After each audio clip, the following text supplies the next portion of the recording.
లేదే ఆ బోధ. బిలాము నేర్పిన బోధలు బాలాకు అనుసరించాడు.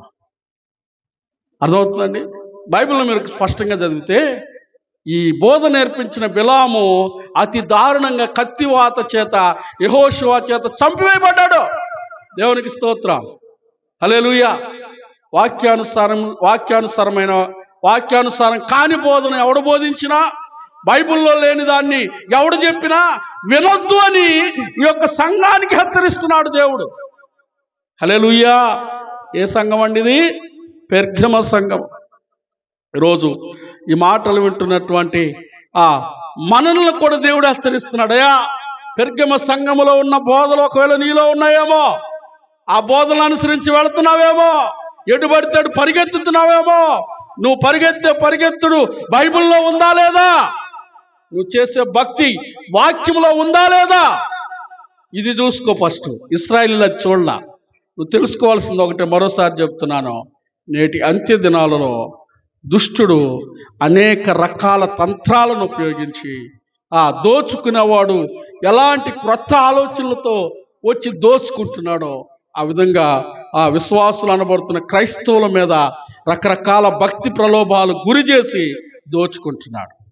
కాబట్టి ఇలా రమ్మలారా, ఈరోజు నా దేవుడు మనల్ని అందరినీ హెచ్చరించేటువంటి మాట ఏంటంటే, దయచేసి బిలాము బోధలను, బాలాకు నేర్చుకున్న బోధలను, బిలాము ద్వారా బాలాకు నేర్చుకున్న బోధలు మీరు నేర్చుకోవద్దు. దేవునికి స్తోత్రం, హల్లెలూయా. వ్యర్థమైన వాటిని అనుసరించొద్దు. వాక్యములో లేని దాన్ని పట్టుకొని మీరు పరిగెత్తొద్దు.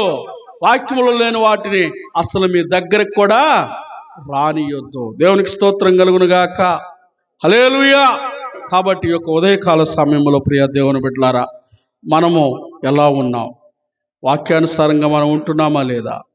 మన భక్తి దేవునికి ఇష్టంగా ఉంటుందా లేదా? మనము దైవికంగా బలపరచబడుతున్నామా లేదా? దేవునిలో ఎదుగుతున్నామా లేదా?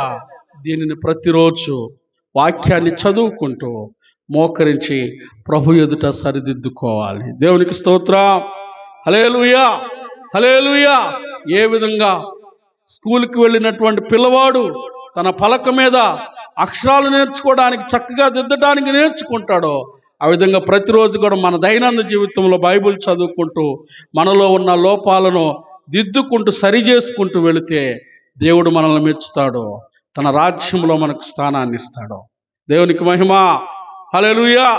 కాబట్టి ప్రియా దేవుని బిడ్డలారా, మనం ఆ విధంగా దేవునిలో నడవాలని, వాక్యానుసారంగా నిలబడాలని, వాస్తవం ఏంటో తెలుసుకోవాలని ప్రభువు వారి యొక్క